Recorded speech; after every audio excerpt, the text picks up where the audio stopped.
আজকে সকালে কী দিয়ে নাস্তা করছি সেটাই দেখো, আর দুপুরে কী রান্না করছি সেটাই আজকে আপনাদের সাথে শেয়ার করবো। আজকে ফুলকপি ভাজি করছে, সকালে একটা ডিম পোস্ট করে খেয়েছি। এটাই আজকে সকালকার রুটিন বা দুপুরের রুটিন। হ্যালো এভরিওয়ান, কী অবস্থা? আশা করি সবাই ভালো আছেন, আমিও ভালো আছি। আজকে সকালে আমি ডিম পোস্ট করে নাস্তা করছি। সেটা আজকে সকালে কী খাই আমি সেটাই আজকে আপনার শেয়ার করছি। সবসময় ভাত খাই, যেহেতু আজকে শুক্রবার সকালে উঠে রান্না করা হয়নি, সেই জন্য ভাবলাম যে একটা ডিম পোস্ট করে খাই। তারপরে ডিমটা পোস্ট করে নিয়েছি, নিয়ে খাওয়া দাওয়া করে তারপরে দুপুরের রান্নাটা শেষ করলাম। প্রথমে তেলটা গরম করে নিয়ে ডিমটা দিয়ে দিয়েছি, ভেঙে দিয়ে একটু লবণ ছিটা দিয়েছি, দিয়ে এখন ডিমটা এক পিঠ হয়ে গেছে আর এক পিঠ উল্টিয়ে দিলাম।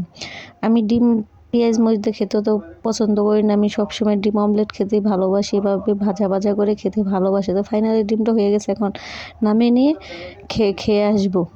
তারপর খেতে যেয়ে ভাতটা বসিয়ে দিলাম, ভাবলাম যে এখন বেলা 11টা বেজে গেছে, তাহলে ভাতটাও বসিয়ে দিয়ে এখানে ভাতটা হতে থাক, আমি খেয়ে আসি। পরে খাওয়া দাওয়া শেষ করে এসে দেখি ভাতটাও হয়ে গেছে। এখন আমি ফুলকপি ভাজিটা বসিয়ে দিব। প্রথমে ডিমের তেল আসলে সেই তেলের মধ্যে পেঁয়াজগুলো পরিমাণ মতো দিয়েছে, দিয়ে পেঁয়াজগুলো ভালো করে ব্রাউন কালার করে ভেজে নিয়েছি, নিয়ে এখন ফুলকপিগুলো দিয়ে দেবো ভালো করে ধুয়ে। তো কুটাকাটি শেষ হয় নাই, একটু একটু করে কুটা হইতেছে, আস্তে আস্তে সব কিছু দিতেছে, মানে এরকম করে কাজ কাম করলে আরও দেরি হয়ে জন্য সব কিছু গোছগাছ করে নিয়ে করা ভালো। শীতকালের দিন সময় পাওয়া যায় না, কোন দিক দিয়ে সময় চলে যায় বসতেও পারি না।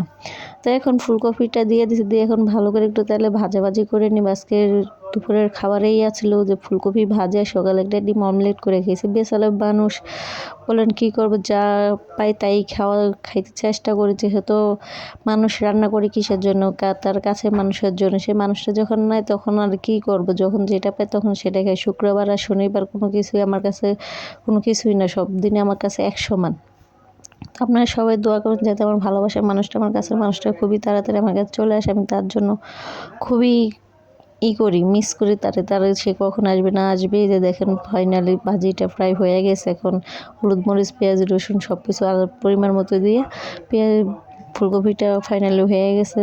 আপনারা সবাই দোয়া করুন যাতে আমার হাজব্যান্ড আমার কাছে চলে আসে। আমি খুবই আপ্রাণ চেষ্টাও করতেছি আর তারা আনার জন্য, বা সেই কোনো যোগাযোগ নেই, কোনো কথাবার্তা নেই, তারপর আমি চেষ্টা চালিয়ে যেতেছি, আমি হাল ছাড়বো না, এই জন্য ঠিকমতো খাওয়া দাওয়া করে। তো আজকে ভিডিওটা এই পর্যন্তই। যদি আমার ভিডিওটা ভালো লাগে অবশ্যই শেয়ার করে দিবেন।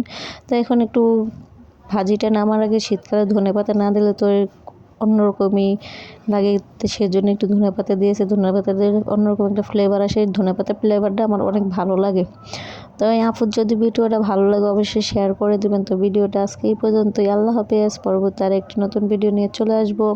সবাই ভালো থাকবেন। আল্লাহ হাফেজ।